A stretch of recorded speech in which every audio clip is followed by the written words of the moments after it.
Okay, let's unpack this. We've got a massive stack of sources today. A really big one this time. Huge. And it's all covering the core, the really foundational principles of modern product management. This was distilled over 6 incredibly intense days of strategic, deep thinking. And we've summarized it all just for you. Right. So this deep dive is singularly focused on helping product professionals and, really anyone who works with them escape what has been, I think, universally deemed the feature factory mindset. Everyone knows that feeling. Exactly. It's that constant grueling cycle where teams are just shipping features endlessly, but they never quite know if those features actually delivered any measurable value to the user or to the business. Our mission today is to learn how successful product organizations pivot their entire focus. They move from simply shipping outputs, features they built, to achieving measurable outcomes. And that's the key phrase right there. The specific desirable change in user behavior they enabled. That's the whole game. That's the entire game. And our source context for this is really rigorous. We are summarizing week 3, specifically days 15 through 20, of a comprehensive product management curriculum. And the material is relentless. It focuses on establishing that strategic foundation. Yeah. So vision, road mapping, prioritization. And then, crucially, how this entire structure is being fundamentally altered by the arrival of artificial intelligence. Which is a pretty big deal. A massive deal. So the core conflict that's really driving this entire week of learning is, I think, the biggest vulnerability in product development. Yeah. Why do PMs so often build things that ultimately fail to move the needle? It's the million-dollar question, isn't it? It really is. And the sources argue pretty powerfully that it's due to a broken strategic link, a really severe and costly disconnect between the high-level vision of the company and the team's daily tactical tasks. Right. Our job today is to reconstruct that link for you, piece by strategic piece, to help you bring true coherence to your product work. And what's so fascinating here is that we aren't just wading through, theoretical buzzwords. No. These concepts, vision, strategy, outcomes, they provide a coherent, an actionable, and a functional framework for answering the 4 absolutely critical questions that have to underpin any successful product development effort. Okay, what are they? So first, what exactly are we building? Second, why are we building it in the first place? Third, why are we building it now, specifically? And then the most important question of all, the one that's the ultimate measure of competence. Go on. How will we definitively know it worked? Yeah. The accountability question. Exactly. So if your goal is to gain knowledge quickly, but also thoroughly, understanding this complete strategic chain from the highest level vision all the way down to the daily initiative is the ultimate shortcut to being well-informed about making powerful, effective, and, data-backed product decisions. It's the difference between just guessing and actually executing a strategy. That's it. This is how you stop guessing. Yeah. Okay, so let's begin our exploration. We're going to start by defining the foundational chain that really holds the entire product process together. Vision, strategy, outcomes. The 3 pillars. The 3 pillars. And the sources make it abundantly clear. This 3-step chain is the absolute beating heart of effective product management. It's what distinguishes the mature, outcome-driven organizations from, everyone else. Right. And before we dive into the definitions, it's probably worth placing this chain in context. Good idea. So, organizations typically operate with a kind of a decision-making hierarchy. At the very top, the apex, is the enduring company mission. That's the purpose of existence, the why we're here. The thing that's carved in stone in the lobby. Exactly.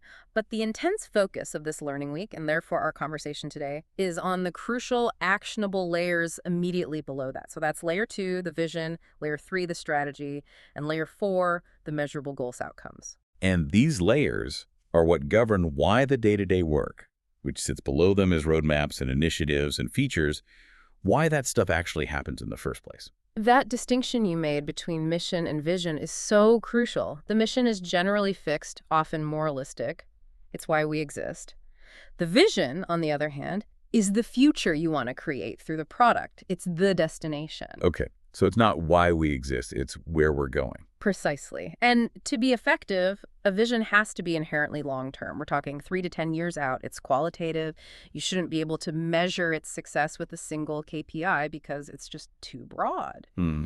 And crucially, it must be radically user-centered and directional. It needs to paint a picture of the world once your product fully succeeds. The source material is pretty prescriptive about what makes a good vision, right? Oh, very. It has to be clear enough to be articulated in a single sentence.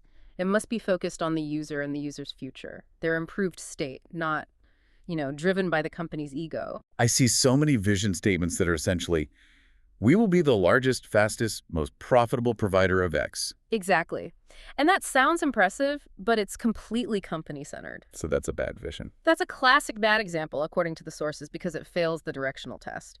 A strong vision shouldn't be about maximizing profit. It should be about fundamentally transforming the way a user experiences a key moment in their life. I see. And this is vital. It should not be tied to any specific technology or feature. If your vision relies on a piece of tech that might be obsolete in 2 years, your vision is way too narrow. So a good vision outlives the technology. It has to. The source material also labels bad visions as ones that use meaningless, vague buzzwords, you know the type, synergistic, scalable solutions. Things that sound good in a boardroom but mean nothing to an engineering team. Exactly. Or they mistake a financial target for a strategic destination. Or, and this is the cardinal sin, they mask a feature list as a vision, which locks you into predefined outputs before you've even proved there's a need for them. Okay, so if the vision is the destination, where does strategy fit in? The strategy is the map. It's the coherent set of choices you make to actually reach that future.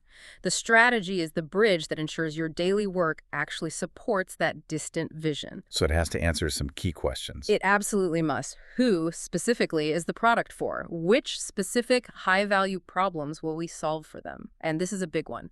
What are we deliberately choosing not to do?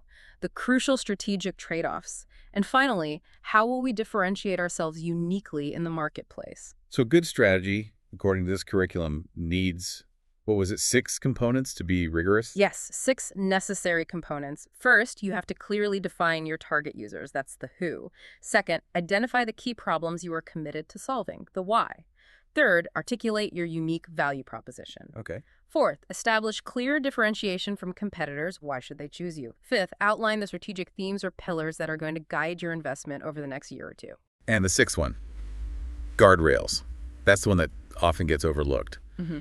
Can you expand on what kind of constraints those might be? Because it sounds like this is where the political reality of a company meets the ideal strategy. Absolutely. Guardrails are often the most difficult choices, but they are essential. They might be non-negotiable standards like, we will never monetize user data directly, or we will maintain a performance score above X milliseconds, even if it delays a feature launch. So they are principled constraints. They are. And they also include that vital strategic trade-off, the what we will not do.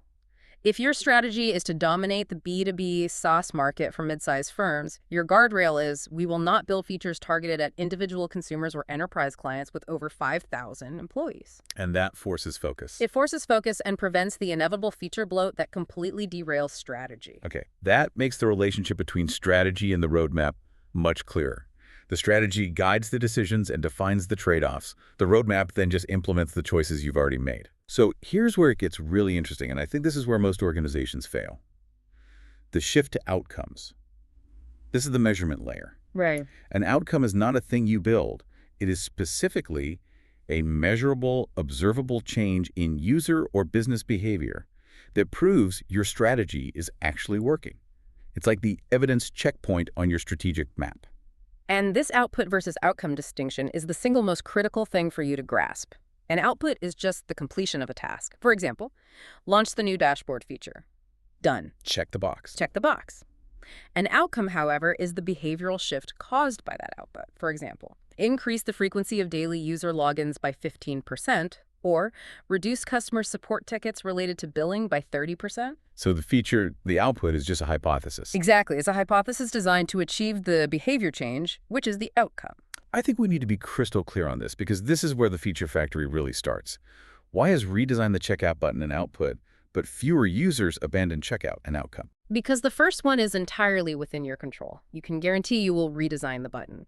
The second is entirely dependent on the user's free will and their perception of value. You redesign the button in the hypothesis that the new design will be clearer, reducing confusion, and thereby changing the user's behavior from abandonment to completion. If you redesign the button and abandonment rates stay flat, You failed. you failed to achieve the outcome, even though you absolutely succeeded in achieving the output. That is the core difference. Okay, this brings us directly to the PM responsibility check.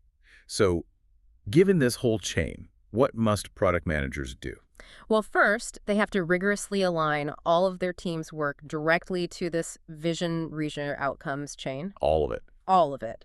And they must possess the courage, backed by data, of course, to challenge any initiative, doesn't matter who proposes it, that deviates from this alignment or whose connection is, tenuous at best. So they're the guardians of this strategy. They have to be.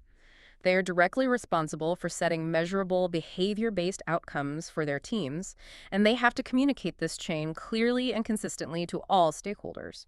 Their job is not to manage the backlog. Their job is to achieve measurable results. Okay, so once you have that strategic chain defined, you need operational tools that allow for flexible, iterative execution. And day 16 of the curriculum focuses on the fundamental flaw in traditional roadmaps. The Gantt chart of features. Exactly. The old school feature-driven roadmap, a chart listing feature X by Q3, it assumes certainty. It treats product development like it's construction where all the requirements are fixed. And that just creates massive organizational dysfunction, doesn't it? It locks teams into outputs and it completely ignores the learning that's required when features don't deliver the value you expected. Precisely. Which is why the solution is the outcome-driven road mapping approach. This fundamentally shifts the focus away from fixed delivery dates for features and onto hitting measurable user and business outcomes. So in this model, every single initiative is treated as a flexible hypothesis. Yes, an explicit hypothesis tied to measurable behavior change. Success is no longer defined by the deployment date, it's defined by the achieved metric change. So what does that look like? The source recommends a specific structure, the GEO roadmap. That's right. The GEO stands for goal and outcomes. So at the top, you define the strategic goals. Below that are the roads, which are your defined strategic paths or themes for investment. Okay. Then you define the specific metrics, the KPIs, to track progress against your target outcomes. And at the very bottom are the initiatives. And these are those flexible, often short-lived feature hypotheses designed to drive the outcomes. And crucially, if an initiative fails to move the metric. You pivot, you cancel it, or you try a new initiative. The outcome remains the target, not the feature. But for this system to work, we need to quickly revisit the rigor around outcomes. What happens if a PM defines an outcome like, improve user happiness? That's a classic failure mode. Right. Improve user happiness fails all the core tests. Outcomes must be behavior-based. What does the user do differently when they're happy? Right, you can't measure happiness. It's subjective. A better outcome might be increase the frequency of users inviting colleagues by 20% because the willingness to refer is a measurable behavior that indicates satisfaction and trust. So outcomes have to be measurable, time-bound, realistic. And explicitly aligned with a strategic goal.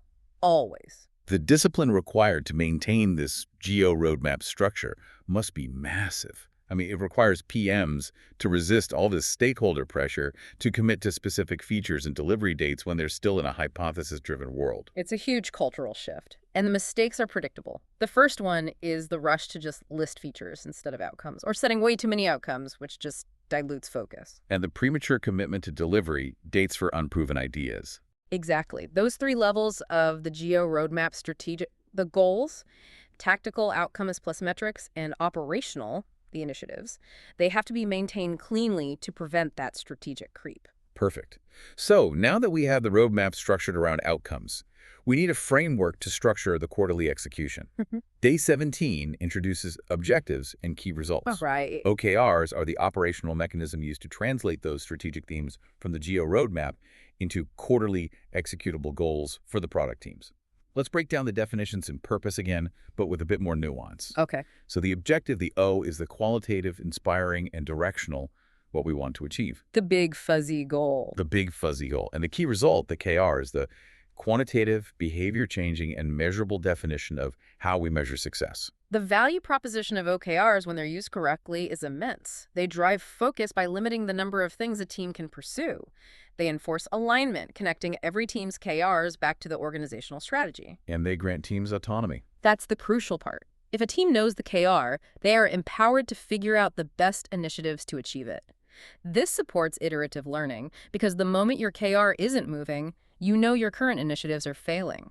So let's delve into the qualities of good KRs. Yeah. They have to be quantitative, right? Like increase X by Y%. Always quantitative, and they must be behavior-based, focusing on user actions like frequency, retention, conversion, or engagement, not system changes like latency or uptime. Because those are engineering outputs, not product outcome. Precisely. They also need to be measurable, ideally on a monthly or even weekly basis, so you can track progress.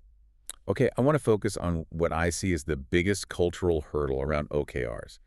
I've often seen teams treat KRs as just a checklist of tasks like launch 5 features this quarter. The classic output as KR mistake. Right. And even worse, I've seen organizations use KR achievement as the primary metric for individual performance reviews. Why is that considered the cardinal sin of the OKR framework? That is a phenomenal and absolutely essential question. When KRs are tied to performance reviews, you instantly destroy the system's primary strength, which is ambitious goal setting. How so? OKR should contain a mix of what we call committed goals, the must-dos, and aspirational goals, the stretch goals. Aspirational goals, which were popularized by Google, should be intentionally difficult. Maybe you only achieve them 60 to 70% of the time. Right. But if an employee knows that hitting 100% of their KRs means a bonus or a promotion, what are they going to do? They're going to set easy goals. They'll sandbag. They will sandbag every single time. They'll set conservative targets they know they can hit. By decoupling KRs from performance reviews, you create psychological safety. Teams are encouraged to take big swings, to learn quickly, and to fail safely, knowing that the effort and the learning is what counts for their career growth. Not just hitting an arbitrary target. The moment KRs become a measure of individual competence, they cease to be aspirational product goals and they just become conservative deliverables. That distinction is so critical. Now, sticking with measurement rigor, we touched upon indicators earlier. The curriculum dedicates time in Task 9 to forcing PMs to distinguish between leading and lagging indicators. Why is making that distinction so crucial for measuring key results? Well, if we connect this back to that iterative loop we talked about, if you are waiting for a lagging indicator to tell you if you're on track, you are waiting way too long. What's an example of a lagging indicator? Think of your annual renewal rate or your lifetime customer value -LTV. These are historical, final results. By the time those metrics shift, the quarter is over, and your strategy has already either succeeded or failed. With no time to course correct. None. Leading indicators, conversely, are the predictive early signals of success. They're the behaviors that historically we know correlate strongly with that final result. So for the increase annual renewal rate outcome, what's a leading indicator? It might be something like increase the number of users who upload a profile picture during their first week, or increase the frequency of users engaging with the product's core value 3 times in the first month. If those leading behaviors are increasing, the strategy is likely working, and you have time to double down. And if they're flat? You can pivot the initiative immediately. A mature PM builds their KRs around measurable behavior changes that serve as strong leading indicators. Okay, so we've built the strategy, we've set the measurable outcomes via OKRs, and we've mapped them in our Geo roadmap. Now we have a list of 20 potential initiatives, 20 hypotheses that might hit our KRs. Day 18 tackles the prioritization challenge. Where the rubber meets the road. Exactly.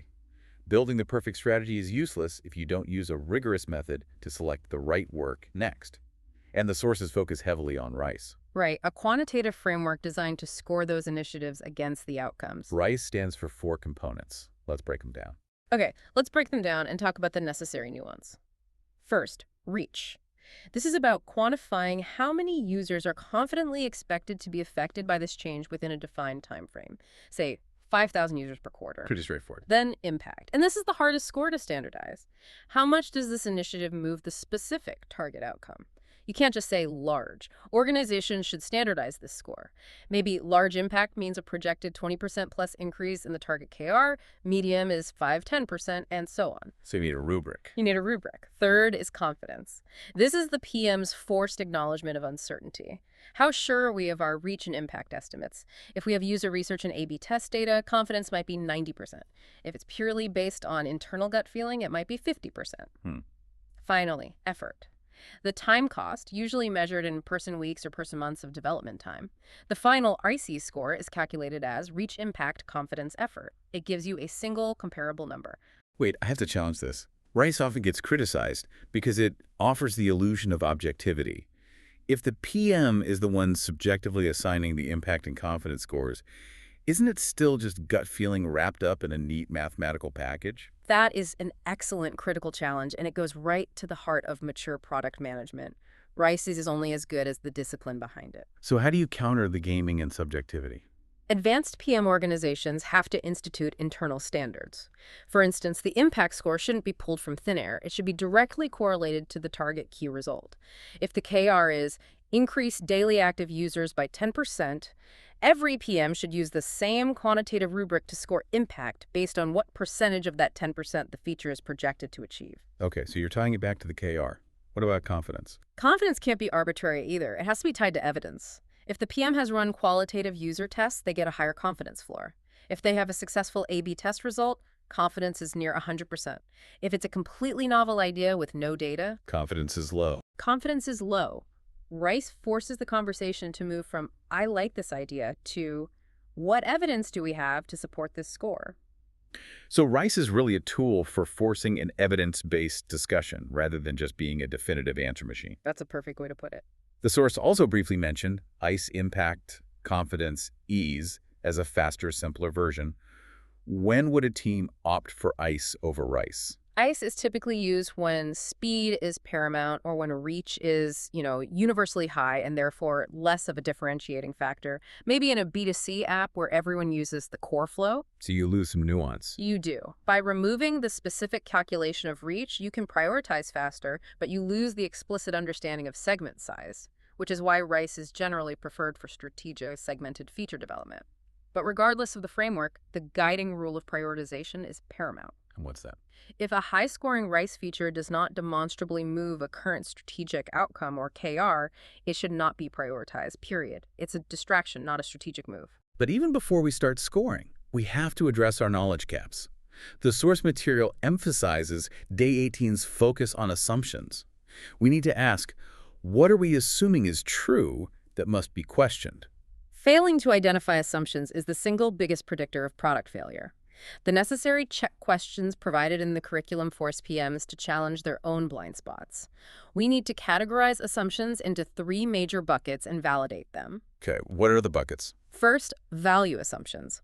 Are we absolutely sure the problem exists for the user and will they actually use our solution? Second, feasibility assumptions.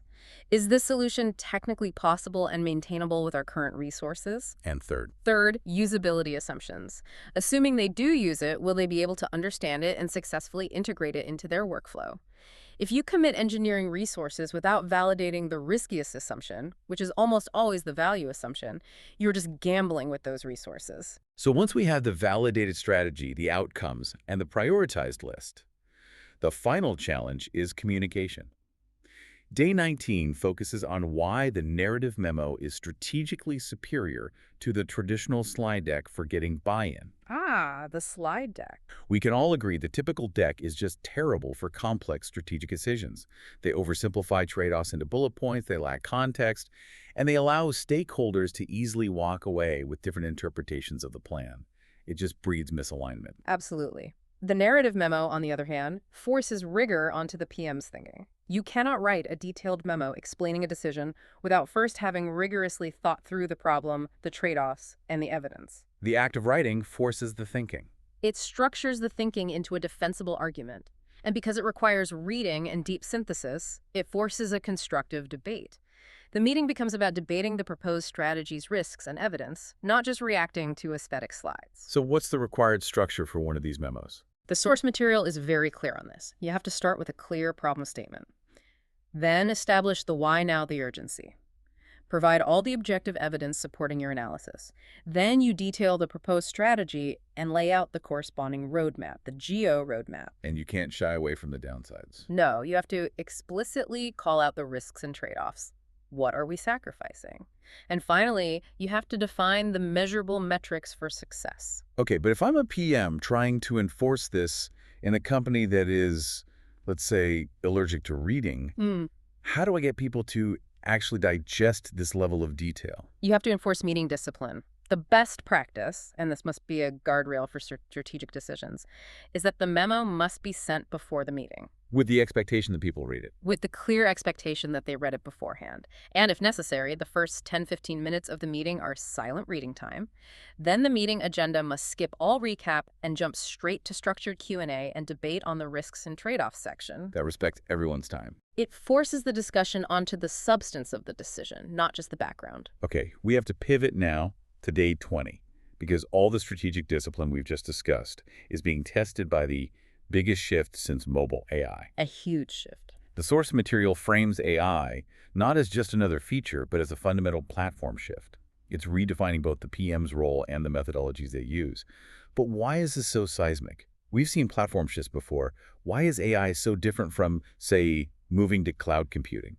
Because of the inherent nature of the technology itself, traditional product management deals with deterministic systems. Yep. You click button A, result B happens every time. Right. AI introduces probabilistic results. The output isn't B, it's B with 85% confidence, or maybe C with 15% confidence. This shifts the PM's focus entirely. So you're managing uncertainty. You're managing uncertainty. They have to manage model drift, where performance degrades over time as the data inputs change. They require heavy data dependencies. The data pipeline literally becomes the product's fuel source. And this requires a massive shift in mindset. The PM is now managing a living, learning system, not a static set of features. So their focus has to transition from managing screens and buttons to what? To managing the data, the evaluation frameworks, and the continuous learning loops. To really drill down into these implications, the sources reference Intercom's analysis, which provides 5 key takeaways for AI-era PMs. We should go through these and extract the practical implications. Let's do it. First, and this is just reiterating, AI is a platform shift. It fundamentally changes the value a product can deliver. This means PMs have to stop thinking of LLMs as just smart copywriters and start thinking of them as new interaction layers or agents that can handle complex tasks end to end. So it's a strategic reimagining, not just a tactical feature add. Exactly. Second, speed matters. The pace of innovation in the AI space is radically faster than traditional software cycles. PMs have to embrace a culture of extremely rapid iteration and deployment, often running continuous A/B tests or live-in production experiments to rapidly fine-tune models based on user data. A 6-month cycle is death in the AI world. You're already obsolete. And if the interface is no longer a fixed button, but it's conversational, how does that change the user experience design? Well, that leads directly to the third point. LLMs redefine UX. The user experience shifts completely when the interface is conversational or generative. The PM is now designing for a partnership, managing the user's trust, and defining guardrails for when the AI should step back. So you're designing for uncertainty. You're designing for uncertainty, ensuring the user knows when the system might fail, and providing a graceful path back to a human-driven flow. Okay, what's fourth? Fourth, feedback loops matter. Since models degrade and improve based on real-world data, the PM's job now includes building robust, fast, and high-quality feedback mechanisms directly into the product.